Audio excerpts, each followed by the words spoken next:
Hello दोस्तों, स्वागत है आपका एक बार फिर से मेरे इस यूट्यूब चैनल पर। और मैं आशा करता हूं कि आपकी पढ़ाई अच्छे से चल रही होगी। आज हम सीखेंगे कि मानव का जो उत्सर्जन तंत्र है उसमें क्या क्या होता है और उसका चित्र किस तरह से आसानी से बनाया जा सकता है परीक्षा में जल्दी से जल्दी। और नेफ्रॉन का जो चित्र है यानी वृक्काणु, नेफ्रॉन को हिंदी में कहते हैं वृक्काणु, इसका चित्र व इसका जो क्रिया विधि है वो भी मैं आपको समझाऊंगा कि किस तरह से नेफ्रॉन में मूत्र का निर्माण होता है। ये दोनों चीज आज हम सीखेंगे, साथ में हम दोनों का चित्र भी बनाना सीखेंगे। तो आज हम कुल 4 चीजें सीखेंगे, ठीक है। तो स्टार्ट करते हैं। तो मानव के उत्सर्जन तंत्र, मानव में बहुत सारी श्वसन क्रियाएं होती है, पाचन क्रियाएं होती है। इनके फलस्वरूप कुछ ऐसे पदार्थ बनते हैं या कुछ ऐसे अपशिष्ट पदार्थ बनते हैं, कुछ ऐसे अपशिष्ट पदार्थ बनते हैं जिनका निष्कासन आवश्यक होता है या उत्सर्जन आवश्यक होता है। उसके लिए मानव शरीर में एक तंत्र पाया जाता है जिसे उत्सर्जन तंत्र कहते हैं, ठीक है। और मानव में जो मुख्य अपशिष्ट पदार्थ होता है वो होता है नाइट्रोजन। क्या होता है? नाइट्रोजन युक्त जो पदार्थ होते हैं वो मानव में मुख्य अपशिष्ट होता है, ठीक है। मानव में मुख्य अपशिष्ट कौन सा होता है? मानव में मुख्य अपशिष्ट होता है नाइट्रोजन युक्त पदार्थ। और इन अपशिष्ट पदार्थों के उत्सर्जन के लिए निष्कासन के लिए एक तंत्र पाया जाता है जिसे हम उत्सर्जन तंत्र कहते हैं। अब इस उस उत्सर्जन तंत्र में कौन कौन से अंग आते हैं वो हम देख लेते हैं। तो उत्सर्जन उत्सर्जन तंत्र में पहले आते हैं वृक्क, एक जोड़ी, यानी 2 वृक्क होते हैं मानव शरीर में। मानव के उत्सर्जन तंत्र में पहला जो अंग है वो है वृक्क।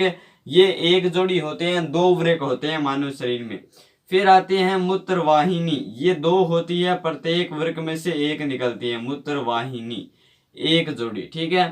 फिर आता है मूत्राशय, जहां पर मूत्र एकत्रित होता है। फिर आता है शीशन, जहां से निकलता है मूत्र, ठीक है। तो ये 4 अंग है मानव के उत्सर्जन तंत्र में, ठीक है। और उत्सर्जन तंत्र का चित्र भी मैं आपको अब सिखाने वाला हूं, ठीक है। तो इसका चित्र बनाने के लिए सबसे पहले आपको क्या करना है, थोड़ा सा मैं इसको यहां पर बना लेते हैं, ठीक है, यहां पर, ताकि इसकी भी डिटेल आ जाए थोड़ी, ठीक है। तो उत्सर्जन तंत्र का चित्र बनाने के लिए आपको पहले कुछ इस तरह की आकृतियां बनानी है। दो, ये थोड़ा लंबा हो गया क्या, इसको छोटा कर लेते हैं, ये लो।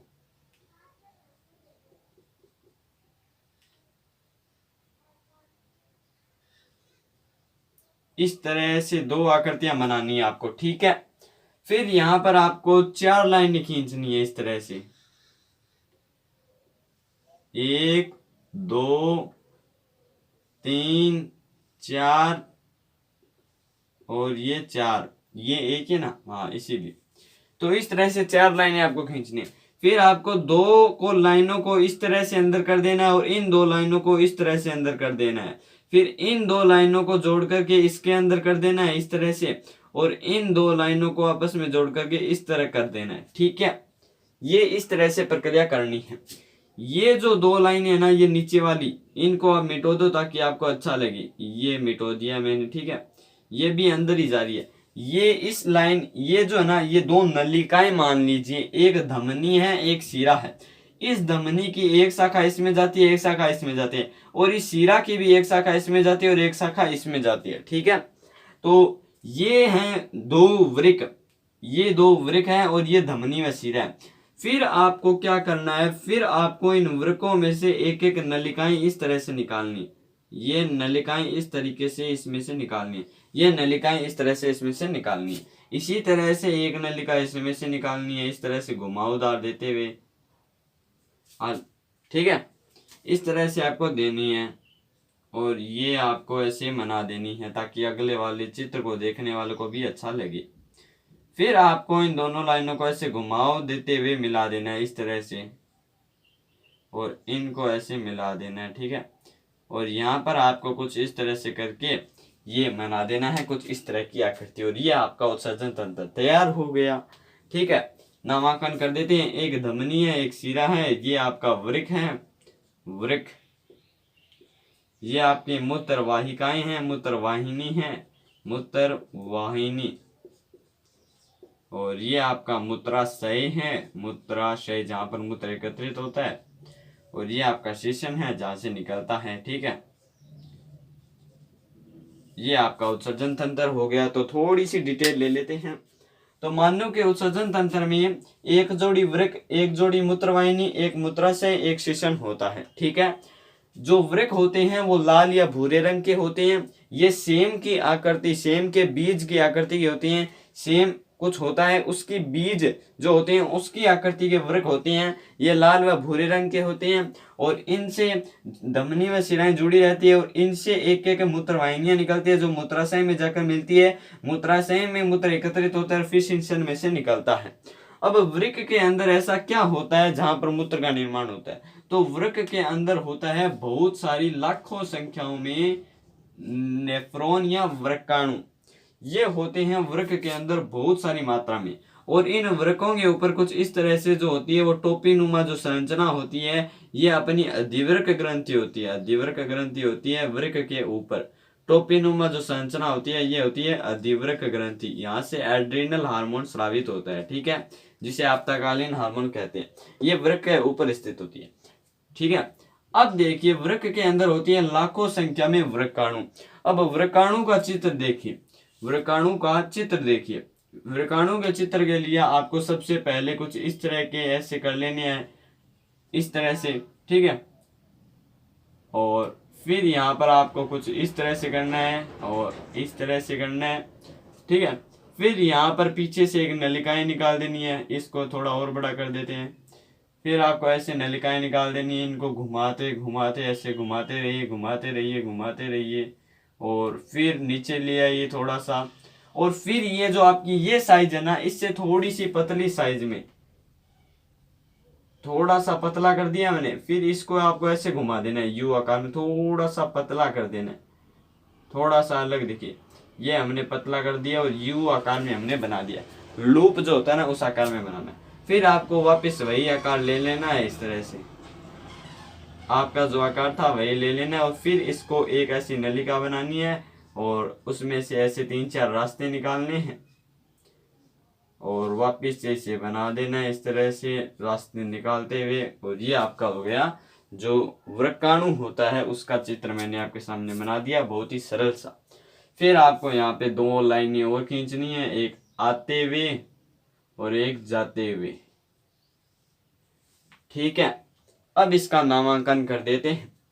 ये पतली साइज में बनाना है, जो आपकी ये साइज है इससे थोड़ा सा पतला बनाना है। तो ये है अभिवाही, अभिवाही जो रक्त को इसमें वृक्काणु में लाती है।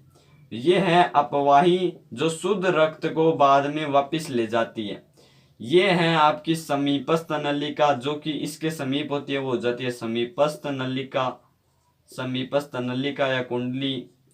और ये है आपका हेनले का लूप, हेनले का लूप, हेनले का लूप। ये है आपकी दूरस्थ नलिका या कुंडली, दूरस्थ नली या कुंडली। ये है आपकी संग्राहक नली, संग्राहक जहां पर मूत्र एकत्रित होता है या संग्रहित होता है और फिर जाता है मूत्राशय में। ठीक है, और इसके अंदर जो है वो देखिए, ध्यान से देखिए, ये जो बाहर वाला हिस्सा है ना, ये बाहर वाला हिस्सा इसे कहते हैं बोमेन स्पूंड। बाहर वाला जो हिस्सा है जो कप नुमा संरचना, ये है बोमेन संपुट। और जो अंदर वाला ये जो है ना, ये लाइनें सी, ये है आपका ग्लामेरुलस, ग्लामेरुलस,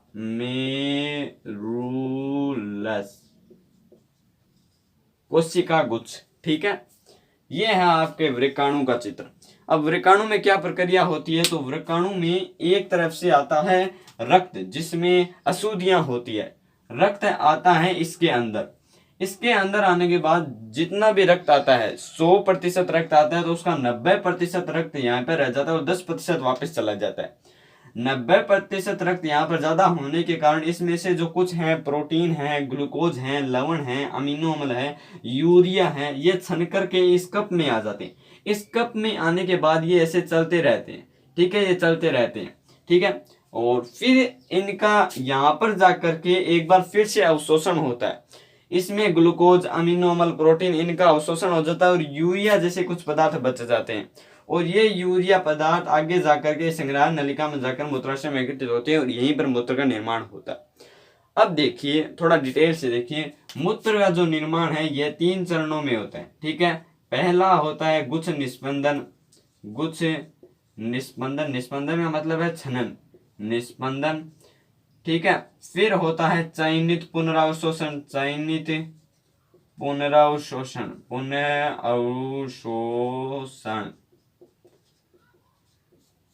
फिर होता है स्त्रवण, यानी निकलना। अब देखिए, गुच्छ, ग्लामेरुलस का हिंदी नाम होता है कोशिका गुच्छ। यहां से रक्त आता है शुद्ध युक्त, जिसमें यूरिया, अमीनो अम्ल, प्रोटीन, ग्लूकोज सब कुछ होते हैं। वो यहाँ पर आ जाता है। यहाँ पर 10% रुकता है, 10% रुकता नहीं है, चला जाता है, और 90% रुकता है। फिर यहाँ पर उसकी मात्रा हो जाती है ज्यादा। ज्यादा होने के कारण इसमें से कुछ पदार्थ छन करके आ जाते हैं। तो यहाँ पर पहला निस्पंदन हो गया ना, गुच्छ निस्पंदन, ये प्रक्रिया यहाँ पर होती है। यहाँ पर होने के बाद ये आगे चलता है इस नलिका में। नलिका में जाने के बाद यहाँ पर आकर के इसका पुनः अवशोषण होता है। जो ग्लूकोज, अमीनो अम्ल, जो जरूरी चीजें होती हैं उनका वापस से अवशोषण होता है, और जो खराब चीजें होती हैं उनको यहीं पे पड़ा रहने दिया जाता है। जैसे यूरिया, तो यूरिया इसमें से निकलते हुए इस नलिका में चली जाती है, और यहाँ से बहुत सारी नलिकाएं जो है इस नली में खुलती है, और यहाँ से रक्त जो अशुद्धियां हैं वो यहाँ पर आ जाती है, और फिर यहाँ से निकाल दी जाती है। मस्तिष्क में केंद्रीय तंत्रिका तंत्र द्वारा, ऐच्छिक पेशियों द्वारा यह निकाल दिया जाता है। ये प्रक्रिया होती है मानव के उत्सर्जन तंत्र में। और कुछ अन्य अंग भी हैं जो उत्सर्जन करते हैं, जैसे हमारी त्वचाएं हैं, पसीने के रूप में उसका उत्सर्जन करती है, फेफड़े भी करते हैं। ये सब क्या है? ये सब मानव के उत्सर्जन अंग हैं।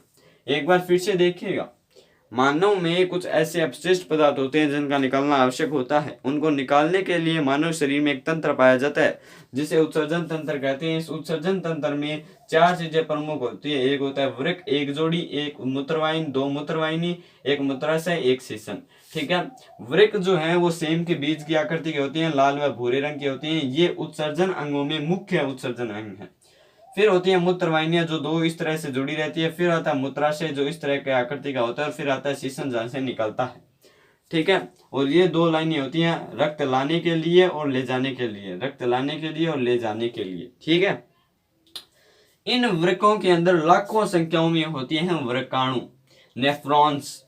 इन नेफ्रॉन्स की संरचना मैंने आपको बताई है। पहले इस तरह से लाइनें खींचनी, फिर उसके बाहर एक कपनुमा संरचना, फिर लाइनें, फिर जो इस साइज है इससे पतली साइज में एक यू आकार का लूप बनाना जिसे हेनले का लूप कहते हैं।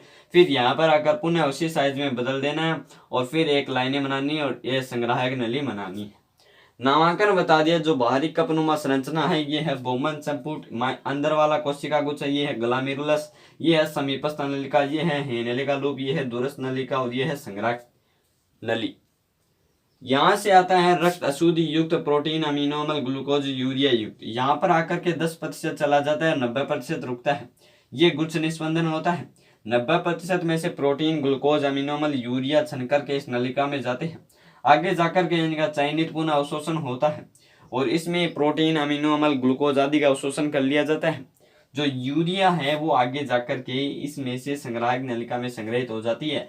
ये संग्राहक नलियां बहुत सारी इस नलिका में खुलती है, और फिर मूत्र आ जाता है मूत्राशय में। फिर हमारे केंद्रीय तंत्रिका द्वारा जब हमारी इच्छा होती है तब यह निकल जाता है। कई बार इच्छा नहीं होती है फिर भी निकल जाता है। ओके, ठीक है, तो वो अंदर की बात है। ठीक है, फिर ये आता है यहाँ पर एकत्रित हो जाता है और फिर निकल जाता है। तो मूत्र का निर्माण 3 प्रक्रियाओं में होता है। ठीक है, और ये आपकी वृक्काणु की संरचना है। मैंने आपको बहुत ही आसान भाषा में समझा दी है। अगर आप ये चित्र बना के आते हैं तो कोई भी आपका नंबर नहीं काट सकता है, और उत्सर्जन तंत्र में ये चित्र बनाते हैं तो भी आपका कोई भी नंबर नहीं काट सकता है। ठीक है, और ये है उत्सर्जन अंग में मुख्य अंग, और ये है आपकी संरचनाएं, 2 चित्र। और इसकी कार्य प्रणाली है नहीं, इसके अंदर जो वृक्काणु की कार्य प्रणाली है वो मैंने आपको बता दी है। फिर यहाँ पर आकर एकत्रित होता है और फिर निकल जाता है। इसकी इतनी ही कार्य प्रणाली है। ठीक है, तो आई होप आपको यह सब समझ में आ गया होगा, और मेरे चैनल को जरूर सब्सक्राइब करें यारों, ताकि मेरा चैनल आगे बढ़े और आप जैसे लोग जो देखना चाहते हैं वो देख पाए। धन्यवाद दोस्तों, वीडियो को जरूर लाइक करना।